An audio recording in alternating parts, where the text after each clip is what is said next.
about Richmond, I wasn't necessarily even excited that Richmond did as well as it did. It was like, in a way, it was almost like alarming that it did so well, you know? And so those crowds that show up, like, maybe they do like my music, but I also think they're there for something. There is something bigger about it. I mean, I wish I would have done a better job of having people there at shows to capture some of those crowds I had in 24, man. You mean the size, the intensity? The intensity. Like, it was revolutionary almost. Song of Revolution. Yeah, I think a redemption song from Bob Marley. Like that song, it just connected with people. There's something there. Well, and so many people identified different elements. Like I said, it goes back to when we were kind of talking when we first got here, but it was crazy how it was almost like at the beginning, along with the scrutiny and some of the other things, it was a lot of different people like almost fighting over me or fighting over it, like, because it resonated with it resonated with people who voted differently than each other, which is probably a pretty terrifying thing if you're in the business of keeping people divided and angry at each other. So it was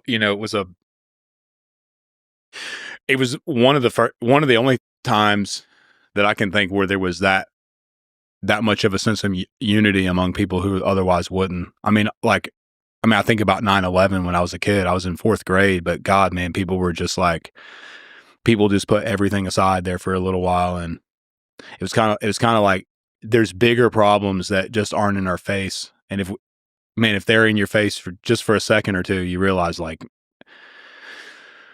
it's hard in your mind to create a graph that's got like all these. But we argue about a lot of these problems, but if you were to really look at them, like, if you really to stand back and look at all the problems we spend time focusing about on the internet versus all the things that are affecting us, like that really, and probably at our core even piss us off, it's got to be very disproportionate.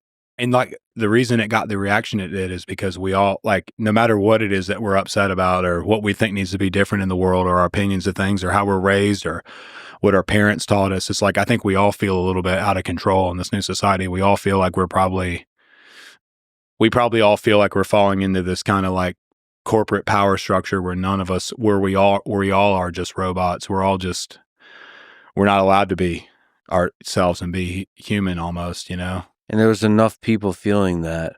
I mean, people on the left feeling like the people in power are fucking over the working class. People on the right feeling the exact same with different words assigned to it. The deep state, fucking over middle America. Yeah. Whatever the narratives are. And they're just, when enough of that is happening, again, with the corporate polite speak, there's something about politeness that's really dangerous. I feel like there was a lot of politeness in the Soviet Union. Yeah, great example. Yeah. Underneath that, it's like Chernobyl, which is this nuclear power plant that melted down. I feel like the bureaucracy needs politeness and civility and paperwork to function. Mm-hmm. And then atrocities can happen underneath that. Mm-hmm. So people in power with a smile on their face can just do horrific things. Mm-hmm. And then give propaganda that, look, it's rainbows and sunshine and unicorns. Yeah. So people that are rude, I mean, I'm starting to awaken to this a little bit. Like, you need a little, like Tom Waits says, I like my town with a little drop of poison. You need some poison, some swearing, some meanness, some bullshit, some like intensity to shake up a system, because when it sort of converges towards this polite bureaucracy, the atrocities can happen and hidden away. And what's probably the most terrifying to me is that politeness is just theatrical, whereas it emulates the respect that we would normally give each other in society if we were healthy and functional. What was the process of writing that song? I mean, it really spoke to the pain of and anger of millions of people. So there's magic there. Yeah. Was that how many edits? How many like lines did you write? Were there any lines that you were like tormented by, haunted by, come back, should I do it this way or that? Do you have I don't know, can you pull TikTok up on this? So if you go to my page, So if you go There's down, some chickens. go down pre-Richmond. You can see the original version of Richmond where I put it up. This is so cool to see the evolution. There it is. Okay, so that's if you play that, that's I Have Too Many Unfinished Songs. Yeah, play that. Click that and play it. I've been selling my soul. 724. Oh wow! For bullshit play, so I can sit out here, waste my life away, drag back home, drink my troubles. And if you read through this, it's so funny. Everybody's like, "You're about to blow up," but that's the world's gotten to people like me. That's all I had. Like so I had just that. You should probably finish this one. Might be real popular. That's a post from a few days later.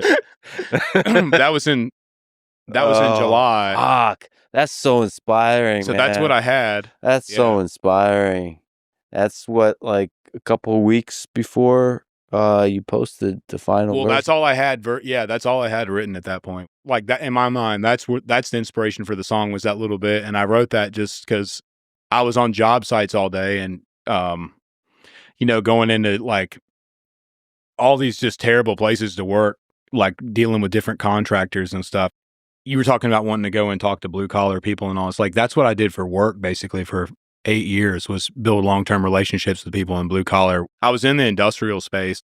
So I'd talk to 20 different people a day, when you sit in a job site trailer and talk to a group of dudes, like, and you're not there with some news camera, you're just there as like a random dude. Like, you hear so much about what really goes on behind the scenes of the structure of what builds this country and keeps it going. And I think that's probably what it was. It was just it was how I felt, but also how I guess a lot of other, like, it was just, I don't know, it just seemed like the truth. So you jotted down even to the details, like in a notebook, like those words? No, it's always just on my phone. I would just keep recording like,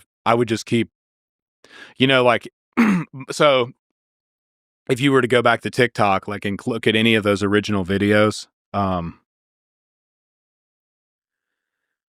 so like the songs that ended up charting, let's say, like the ones that were on there that charted with Richmond, like this, I've Got to Get Sober. So literally, that's a good song. Yeah. So literally what I did was, this video I took at my property. This is my carport where my camper was. Mm-hmm. And, I took this video. I went to some sketchy virus-ridden MP3 to WAV file, or MP4 to WAV file transfer thing.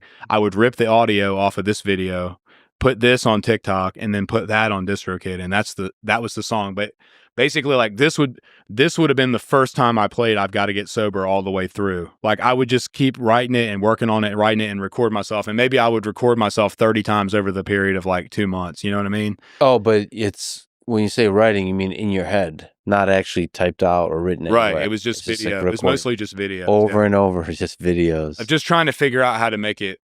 Yeah. But that's what all these are, like, the audio file from all these videos is what ended up on Spotify and all that. You know what I mean? Like, it's cool to see these videos before you blew up. So this is a good song. You're playing I've Got.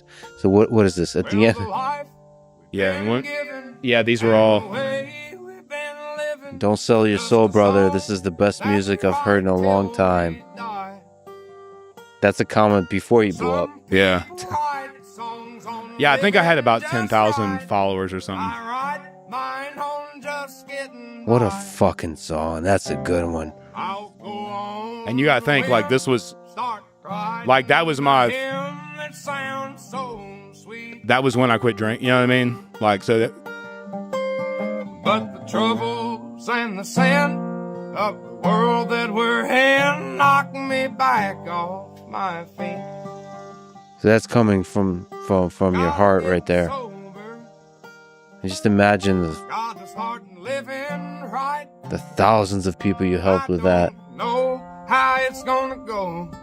Yeah. But it ain't gonna happen tonight.